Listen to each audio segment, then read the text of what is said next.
host of the Winston Marshall Show and former Mumford and Sons band member. Winston Marshall is here. All right, Winston, I mean, I've listened to Fetterman. I mean, he sounds reasonable. Actually sounds like a guy you could have a drink with. Now the Democrats want to coup him.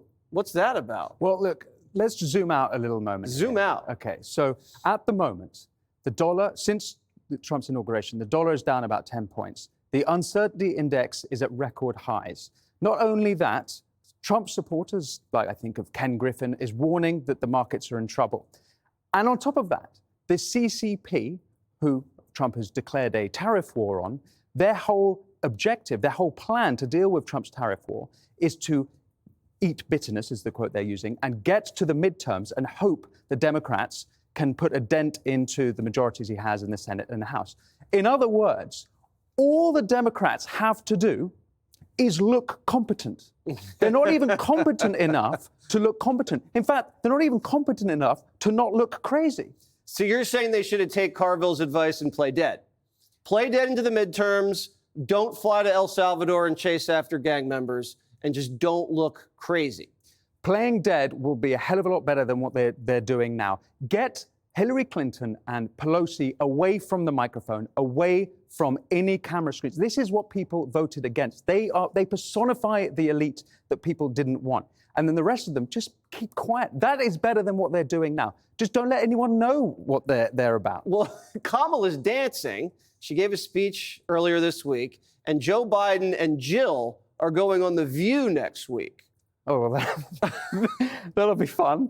I mean, I guess it's entertaining, but we also, don't we want real opposition? Don't we want a real challenge to what's going on? Well, you want people to work together for the goodness and the greatness of the country. Sure. And if you have honest disagreements, make those cases, but do it in a normal way. Don't sing, don't shoot the president, don't investigate him, leak his taxes, don't do that. Absolutely. Just look sane. At the moment, they're behaving, they're completely playing into the president's hands. It couldn't be going better from his point of view. They look like lunatics, which means that he's basically be able to get away with kind of what he wants. Democrats used to be cool. I remember Barack Obama days. He was cool. Everything around him was just cool. The culture was all Democrat. Oh, I remember those days. I was at the White House when Obama was president, but all the best Democrats went to the Republicans. The Democrats took over the Republican Party. Trump, Elon Musk, RFK Jr., Rogan, all of these are old Dems. Well, they didn't really leave. They claimed that they were kind of forced out of the party. That's absolutely right. They fought over, but they seem to have taken over the Republican Party in a sense. Myself, I kind of come from that sort of Kennedy Democrat background. That's kind of my worldview. But I find way more alignment now with what the Republicans are doing than what the Democrats are doing.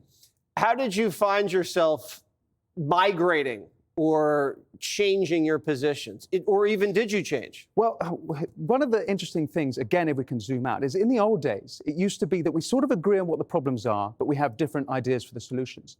Today, we don't even agree on what the problems are. In fact, the Democrats don't even understand. They can't tell you what a woman is. So we don't even agree on what reality. You show the example of this Emmy Award for the interview. Right. Clearly, that was a terrible, pivotal moment for Kamala in losing the election. Us seeing how they were editing, how the mainstream media were manipulating things in order to try and swing the election that way. For us, it was the curtains were up. We could see what was going on.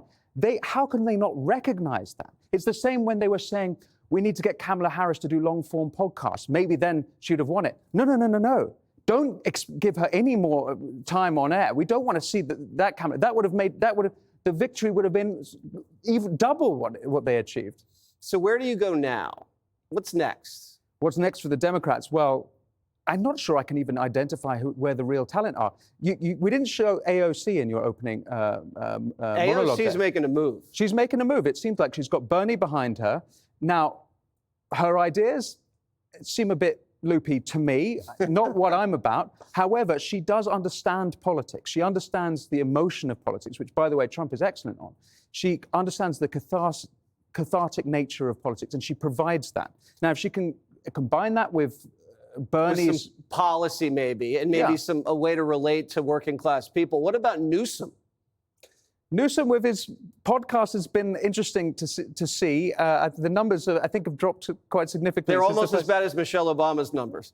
Oh, that's saying something as well. Now, Michelle Obama's out there. Her husband must be mad. I mean, if your wife's going out there and trashing you, I wouldn't be too happy about that. Has she been trashing him? Have she been trashing? Have you not watched Jesse Watters Primetime? Go back and look at the tape. Yeah, she's saying all kinds of stuff. Oh, dear. Oh, well, I hope the very best for them. You know, on a personal level, I'm sure they're, you know, we don't want them to break up. They're not breaking up, are they, Jesse? Oh, don't ask me. Okay. I'm definitely not an expert, although I pretend to be. So she's not running anymore, then? She's not running. Sometimes it's fun to pretend she's running. Oh, okay. Because it scares us. Tell me what's going on in your career.